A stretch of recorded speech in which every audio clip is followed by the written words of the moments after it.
morning, good morning, good morning. Welcome back to another Optimize Plus One. So, yesterday, Brian talked about how he had an impulsive start to his day before he got into his deep work. He crossed one of his bright lines, and as soon as he realized he crossed it, he got back on track. And reason bright lines are important. How to make yourself miserable. Without those bright lines, you might end up miserable. That is his point today and what he's going to talk about. Eventually, if you keep practicing in the same time and place, it becomes easier and it becomes automatic. That is why we want to create routines that we can do. So every day, if you have a plan, this is where I study, this is when I work out, this is when I pray, all those things become natural. You can ask your parents, they can drive and they don't have to stop and think as every second about where they're going to turn because it becomes habit and routine. And that's what we want your day to be, so you're not wasting all that energy. There is no more miserable human being than the person who has, at the beginning of every day, has to think about every piece of work and must be decided each and every day.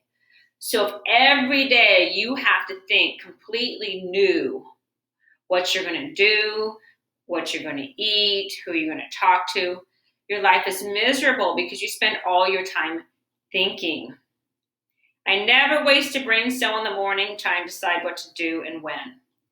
That is the point.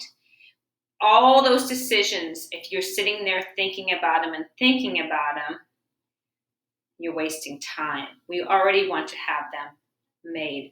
Some people spend 2 hours planning and deciding for every task, and that task may take 1 hour to complete. We've all done that before. I know I've done it where I've sat there and I'm like, I don't know if I should do this. I don't know if I should do that. Should I go on a run? Should I go read my book? Should I call a friend? Whatever it is. And I would spend maybe an hour and I didn't do anything because I was thinking and trying to decide. So we need to have those decisions made for us in plan so we're not wasting that time. How to avoid being miserable then? We must make automatic and habits as many good habits as we can, because indecision creates misery. We spend half the time deciding and half the time regretting. So the plus one today, Brian says, what's your masterpiece morning? And what's your day look like? Are you experimenting right now? So have a happy midday, a happy AM, and a happy PM. Make it your masterpiece, and you plan it out. Don't forget to write in your gratitude journal today's quote. It's not rocket science, and you know who said that. Plus one, plus one, plus one for the win.